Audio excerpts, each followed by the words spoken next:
Kaya lang guys ay merong hindi inaasahan na naman na nangyari. Matagal ko na rin gustong makabili ng ganito.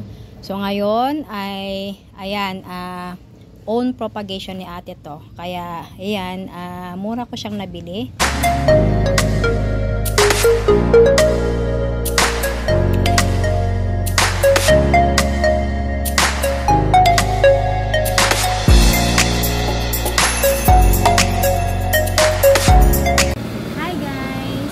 Welcome back to my channel. So for today's video ay aking i-share naman itong mga new plants na na-acquire ko guys na munting paregalo ko na sa aking nalalapit na kaarawan. So talagang napaka-happy na naman ng inyong kaplantita guys dahil dito sa aking mga bagong halaman na to. So tatlong halaman lang naman to guys. Talagang napaka-happy na naman ng puso, itong puso ng inyong kaplantita talaga pagdating sa halaman. Pakita ko muna itong pa-freebie ulit sa akin ni Ate Amor na isang adenium guys, pero hindi niya alam kung ano nito, ID, dahil natanggal yung ano niya dito, yung tag niya dito kung anong pangalan, kaya surprise kung anong magiging kung anong kulay ng flower niya kapag makapagbigay na siya ng flower soon. So sana ay magka flower naman siya agad. And ayan, may mga naman na dito, may mga dahon siya. Kaya hindi maganda itong mga dinadahon niya ngayon, may mga ganyan kaya nag-spray na ako sa kanya. O sana yung mga susunod na dahon niya ay magiging okay na. Ayan, so kaya may naidagdag na naman akong isang adenium sa aking collection. Eto na guys, yung isang halaman na ayan, pag-gift ko na sa aking kaarawan. Ito si avocado na aglaw. Ayan, so kung mapapansin nyo, wala akong masyadong na-reflex talaga na aglaw dito sa aking munting hardin dahil nga wala akong swerteng mag-alaga ng mga rare na aglaw. So meron na akong dalawa dito na common, so yun naman yung nag-drive sa akin. And yung isa, meron pala ako nung Red Army.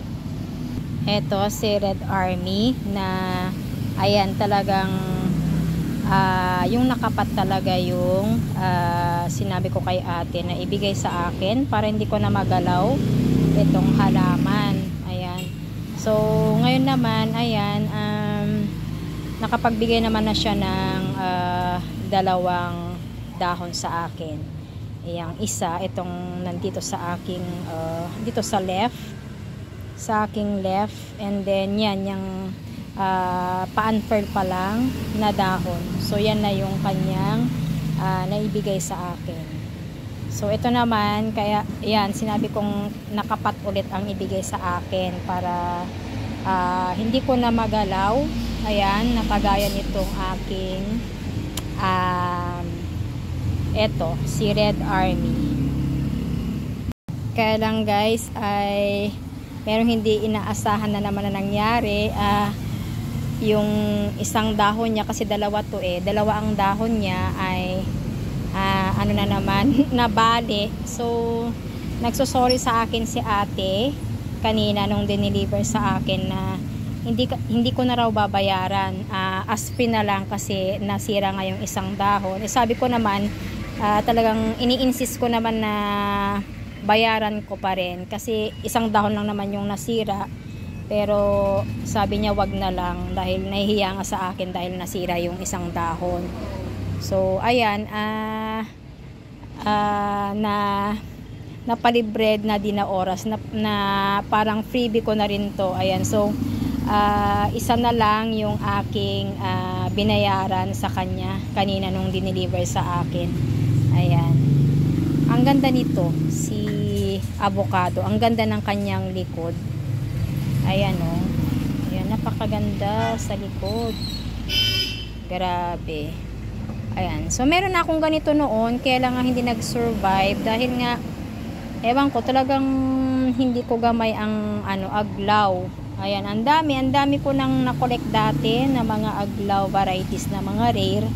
May 9 karat pa ako noon, Manila Sprite, Red Stardust, ano pa ba, Green Bowl, meron pang Dalmatian, pero wala na, dead silang lahat. So sana katulad ni Red Army ay maging okay naman to. So ito sana ay 120 ang bigay sa akin ni ate. Kaya lang nga pinalibre na niya kasi sabi niya nasira nga itong isa na dahon. Hindi naman na niya pinabayaran sa akin. Ayan. So ayan yung una kong new plant. Ayan. Na pag-gift ko sa aking sarili. Ayan. And itong yucca na variegated na matagal ko na rin gustong makabili ng ganito. So ngayon ay ayan, own propagation ni ate to. Kaya ayan, mura ko siyang nabili. 100 pesos ang bigay ni ate dito sa akin. And ayan, malaki na rin siya. So napakaganda. So ang tigas din pala ng nito, ang leaves niya. Ayan, so ayan, bibilhan ko pa lang siya ng kanyang pot na malaki para ayan, mas maganda na siyang tignan and mas madali siyang lumaki. Ayan, so talagang bet na bet ko itong mga nabili kong plants na itong mga paregalo ko sa aking nalalapit na kaarawan. Ang ganda niya oh.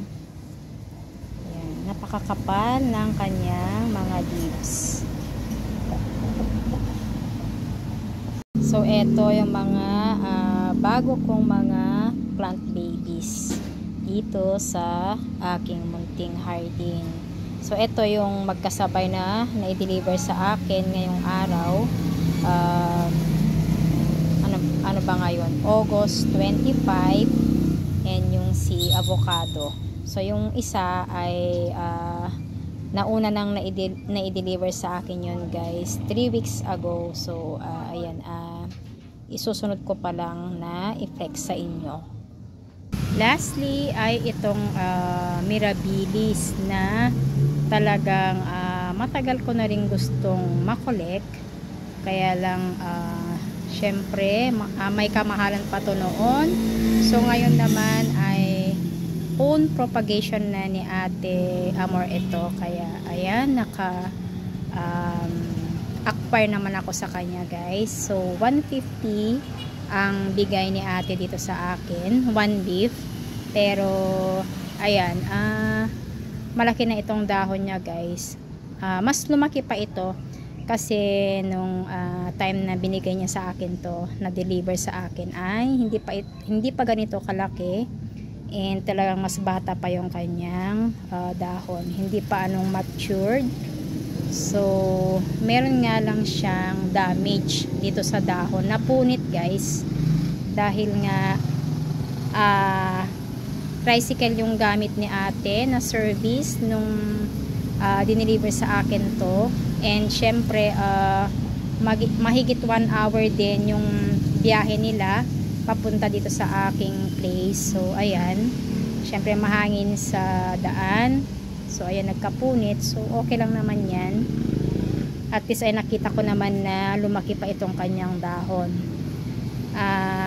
So, sana ay magkaroon siya agad ng kasunod na dahon dyan.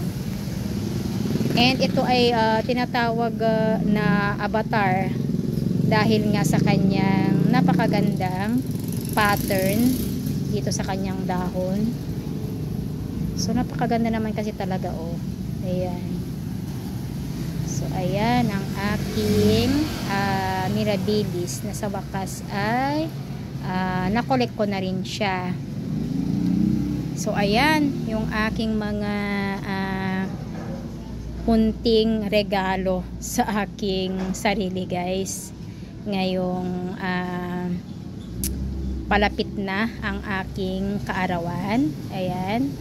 So talagang happy na naman ang inyong kaplantita dahil eto nadagdagan na naman tong aking mga collection dito sa aking munting hardin.